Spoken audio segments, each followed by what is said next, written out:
Hello everyone, welcome to today's video.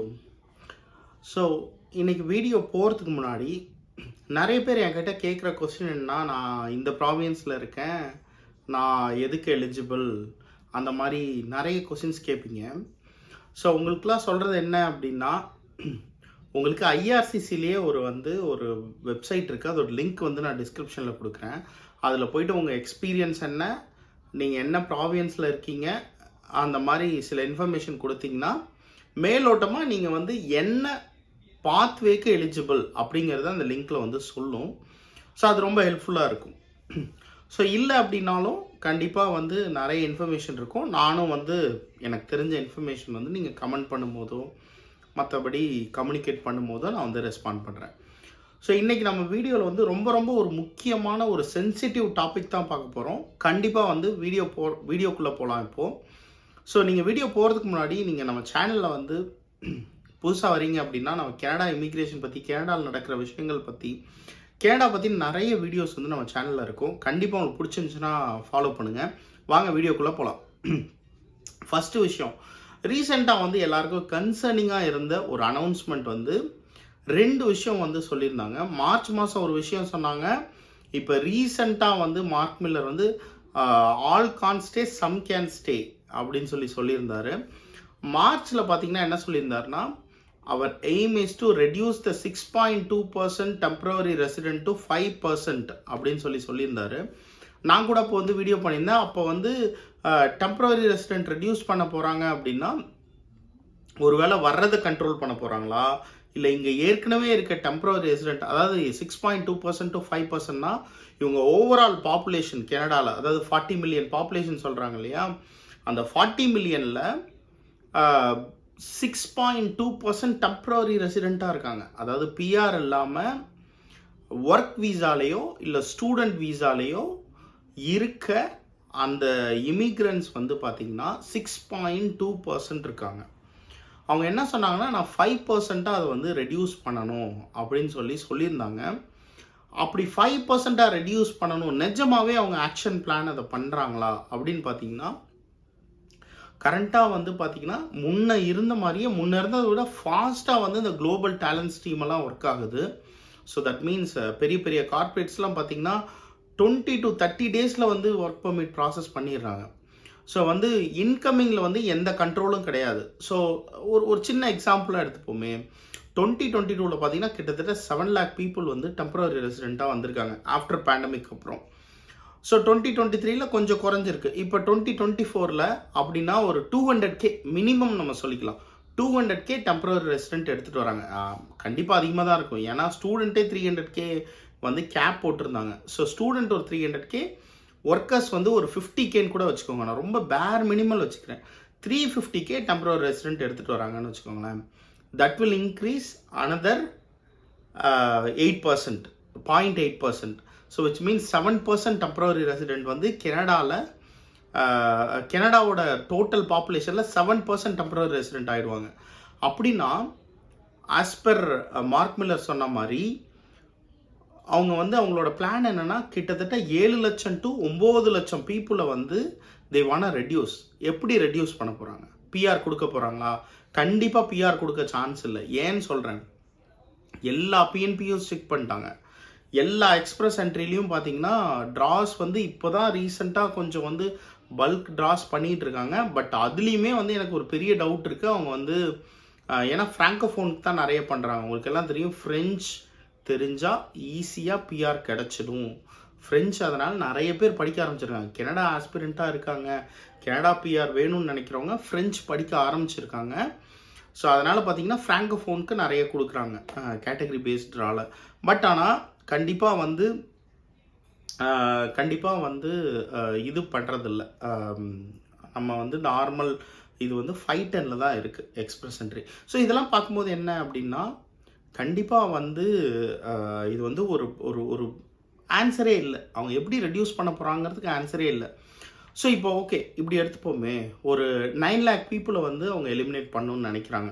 Total பாப்புலேஷனில் 9 lakh people temporary ரெசிடெண்ட்டாக இருக்காங்க. அவங்கள இந்தியாவுக்கு அனுப்பணும்னு நினைக்கிறாங்க. இல்லை வேறு கண்ட்ரி, இந்தியான்னு நான் சொல்ல, வேறு எந்த கண்ட்ரிக்கும் அவங்க திரும்ப அனுப்பணும்னு நினைக்கிறாங்கன்னு வச்சுக்கோங்க. இப்போது டெம்பரவரி ரெசிடெண்ட்டாக இங்கே இருக்காங்க இல்லையா, அவங்கெல்லாம் திரும்ப போகணும் அப்படின்னா எய்தர் அவங்களுக்கு வீசாவை ரிஜெக்ட் பண்ணணும், இல்லை அவங்க வீசா மேக்ஸ் அவுட் ஆனாலும் நிறைய பேர் வந்து என்ன பண்ணுறாங்க, எனக்கு வந்து கனடாவில் ஏற்கனவே வந்து நிறைய கனெக்ஷன் இருக்குது, ஹியூமனிடேரியன் பேசிஸில் என்னை வந்து பிஆர் கொடுங்க, இந்த மாதிரி வந்து அந்த ஹச்சி கோட்டாவில் பிஆர் அப்ளை பண்ணலாம், அதெல்லாம் அப்ளை பண்ணுற நிறைய பேர் இருக்காங்க. ஸோ வந்து நான் இது மாதிரி 5 இயர் கனடாவில் இருந்துட்டேன், இதுக்கு மேலே வந்து எங்கள் ஊரில் போய் என்னால் எனக்கு ஸ்ட்ராங் பாண்டெல்லாம் இல்லை, திரும்ப போக முடியாது, கனடாவில் வந்து எனக்கு இவ்வளோ இருக்காங்க அப்படின்னு சொல்லி அப்ளை பண்ணிட்டு அதுக்கப்புறம் ஒரு 1 இயர் வந்து வெயிட் பண்ணுறவங்களாம் இருக்காங்க. ஸோ அந்த மாதிரிலாம் கான்செப்ட்ஸ் இருக்குது. இமிக்ரேஷன் அட்டார்னிஸ்ட்டை கேட்டிங்கன்னா சொல்லுவாங்க. ஸோ இப்போது இந்த மாதிரி வந்து பிஆர் வந்து வாங்க முடியாமல் 5 வருஷம் மேக்ஸிமம் ஒர்க் பர்மிட், இல்லை மேனேஜராக இருக்காங்க அப்படின்னா 7 இயர்ஸ் மேக்ஸிமம் ஒர்க் பர்மிட் வந்து நீங்கள் எடுத்துக்கலாம். பிஜிடபிள்யூபி 3 இயர்ஸ் தான். ஸோ இது வந்து நான் ஒர்க்கர்ஸாக வந்தால் சொன்னேன். ஸோ இப்போ இந்த 3 year பிஜிடபிள்யூபி, 5 year worker and 7 year manager இவங்க எல்லாரும் போகணுங்கும் போது சில பேர்லாம் கண்டிப்பாக திரும்ப போக மாட்டாங்க. ஒரு ஹாஃப் பாப்புலேஷன் போகிறாங்கன்னு வச்சுக்கோங்க. இப்போ அவங்க கேல்குலேஷன் படி 4,50,000 போகிறாங்க, 4,50,000 ஸ்டே பண்ணுறாங்கன்னு வச்சுக்கோங்களேன். அவங்களாம் அன்டாக்குமெண்டட் இமிக்ரெண்ட் ஆகிடுவாங்க. ஸோ ஏற்கனவே வந்து நம்ம எல்லாருமே சொல்லியிருக்கோம், அன்டாக்குமெண்டட்க்கு எல்லாருக்கும் வந்து இமிக்ரேஷன் ஸ்டேட்டஸ் கொடுக்க போகிறோம் அப்படின்னு மினிஸ்டர். ஏற்கனவே நீங்கள் அன்டாக்குமெண்டட் இமிக்ரெண்ட்ஸ் நிறைய பேர் இங்கே இருக்காங்க, அவங்களையே இன்னும் வந்து சிஸ்டத்துக்குள்ளே கொண்டு வர நீங்கள் ரொம்ப கஷ்டப்பட்டுட்டு இருக்கீங்க. அவங்க எல்லாம் கேஷ் ஜாப்ஸ் பண்ணிவிட்டு எவ்வளோ பேர் இருக்காங்க அன்டாக்குமெண்டடாக. கேஷ் ஜாப்ஸ் பண்ணிவிட்டு அவங்க வந்து இல்லை இங்கே வந்து யாரோ ஒருத்தவங்களை இங்கே இருக்கவங்கள மேரி பண்ணிவிட்டு எப்படி வந்து லீகலாக அதை வந்து ப்ரொசீட் பண்ணுறது, இந்த மாதிரி வந்து நிறைய விஷயங்கள் இங்கே நடந்துகிட்ருக்கு. அப்படிங்கும்போது ஏற்கனவே அன்டாக்குமெண்டடாக இருக்கவங்க நம்பர்ஸ் தெரியலை, அவங்களெல்லாம் சிஸ்டத்தில் கொண்டு வரணும்னு கஷ்டப்படுறாங்க. இப்போ இந்த 4,50,000 அன்டாக்குமெண்டடாக போனால் யோசிச்சு பாருங்கள் அந்த சிஸ்டம் எப்படி ஒர்க் ஆகும். ஸோ இதனால் வந்து பார்த்திங்கன்னா இதெல்லாம் சாத்தியமே கிடையாது. இதெல்லாம் வந்து நம்பர்ஸ் சொல்லலாம், கேப் போடலாம், இது பண்ணலாம். ஏற்கனவே இருக்கவங்க நீ வெளில புஷ் பண்ணோம் அப்படின்னா ரொம்ப ரொம்ப கஷ்டம். மேபி ஸ்டேட்டஸ் இல்லாமல் போயிட்டு அவங்க வந்து அன்டாக்குமெண்டடாக இருக்கிறதுக்கு நிறைய வாய்ப்புகள் இருக்குது. ஸோ இதுதான் வந்து கரண்ட் ஸ்டேட்டஸ். ரீசன்ட் டேஸில் லாஸ்ட் 1 வீக் டாபிக் என்ன அப்படின்னு பார்த்தீங்கன்னா, இன்னொன்று வந்து இவங்க என்ன சொல்கிறாங்க அப்படின்னா, எங்களுக்கு வந்து இப்போ வந்து இந்த கவர்மெண்ட்டோட ஃபோக்கஸே வந்து இந்த ஸ்கில்டு ஒர்க்கர்ஸ், அதாவது வந்து இந்த கன்ஸ்ட்ரக்ஷனில் அந்த நுணுக்கங்கள் தெரிஞ்ச சில பேர் இருப்பாங்க இல்லையா, அந்த கார்பெண்டர்ஸ் இருப்பாங்க, அந்த ஃபிட்டிங் பிளம்பர்ஸ் இருப்பாங்க, இவங்களுக்கெல்லாம் வந்து இந்த மாதிரி எக்ஸ்பீரியன்ஸ்ட் அந்த அந்த low level jobs are I would say skill job, அந்த ஸ்கில் ஜாபுக்கு தான் மக்கள் இல்லை, அதுக்கு தான் எடுத்துகிட்டு வரணும், அதுதான் எங்களோட ஃபோக்கஸ்னு கூட நடுவில் ஒரு நியூஸ் வந்து சொல்லியிருந்தாங்க. ஐ டோன்ட் நோ, ஏன்னா வந்து லேபர் ஷார்ட்டேஜ் இன்னும் இருக்க தான் செய்யுது. நீங்கள் கனடாவில் என்ன தான் பாப்புலேஷன் இன்க்ரீஸ் ஆனாலும் ஓரளவு டெக் பாப்புலேஷன் இன்க்ரீஸ் ஆகிருக்கு, இல்லைன்னு சொல்ல, காலேஜ் முடித்தவங்க இன்க்ரீஸ் ஆகிருக்காங்க. பட் அந்த லேபரில் இருக்க அந்த டிமாண்ட் வந்து டிமாண்டாகவே இருக்குது, இன்னும் ஃபுல்ஃபில் பண்ணப்படல.